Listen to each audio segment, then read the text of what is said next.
भगवान राम जब 14 वर्ष का वनवास काट रहे थे तो वे घूमते घूमते पंचवटी पहुंचे। ये जगह उन्हें बहुत सुंदर लगी। उन्होंने वनवास के आखिरी समय में वहीं रहने का फैसला किया। उन्होंने पंचवटी में गोदावरी के किनारे अपनी एक छोटी सी कुटिया बनाई और राम, सीता और लक्ष्मण वहीं रहने लगे। एक दिन राक्षस कन्या शूर्पणखा घूमते घूमते गोदावरी नदी पहुंच गई। पंचवटी में उसने श्री राम को देखा। उसे वे बहुत सुंदर लगे और उसने भगवान राम को शादी का प्रस्ताव दे दिया। उन्होंने शादी के लिए मना कर दिया और सीता जी की तरफ इशारा करके बताया कि वे उनकी पत्नी हैं। राम ने मजाक में शूर्पणखा से कहा कि मेरा छोटा भाई मुझसे भी सुंदर है, आप उसे विवाह का प्रस्ताव दो। शूर्पणखा ने लक्ष्मण से शादी की इच्छा बताई। लक्ष्मण ने उसे चिढ़ाते हुए कहा कि मैं तो भगवान राम और सीता जी का दास हूँ, मुझसे विवाह करके तुम भी दासी बन जाओगी। शूर्पणखा ने इतना सुनते ही सीता जी पर हमला बोल दिया और लक्ष्मण ने उसकी नाक काट दी। शूर्पणखा अपने अपमान का बदला लेने के लिए अपने बड़े भाई लंकापति रावण के पास पहुंची और रावण को युद्ध के लिए उकसाया। रावण से सीता की सुंदरता का बखान किया। रावण अपने पुष्पक विमान पर बैठकर राक्षस मारीच के पास पहुंचा और उसे अपने षड्यंत्र में शामिल कर लिया।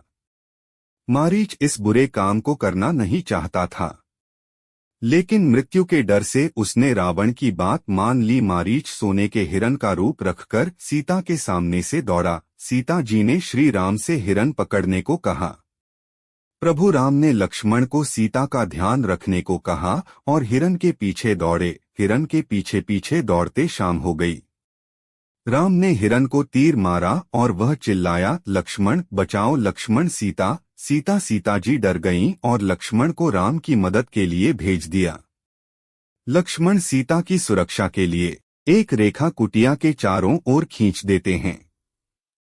सीता मैया से कहते हैं कि भाभी ये लक्ष्मण रेखा है, इसके अंदर कोई नहीं आ सकता, आप इसके बाहर पाँव मत रखना। सीता माता मान जाती हैं।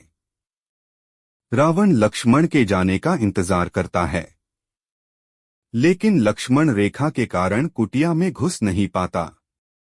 वह सीता माता को कुटिया से बाहर निकलने की योजना बनाता है। वह एक भिक्षुक का रूप धर लेता है और आवाज लगाता है, भिक्षाम देहि। सीता भिक्षा देने लगती है। कपटी रावण गुस्सा दिखाता है कि मैं बंधन में बंधी भिक्षा नहीं लूंगा, आप बाहर आकर मुझे भिक्षा दो। देवी सीता ने जैसे ही लक्ष्मण रेखा के बाहर पाँव रखा, रावण अपने असली रूप में आ गया और सीता को जबरदस्ती उठाकर अपने पुष्पक विमान में बैठा लिया और लंका ले गया। इस तरह सीता माता का हरण हुआ।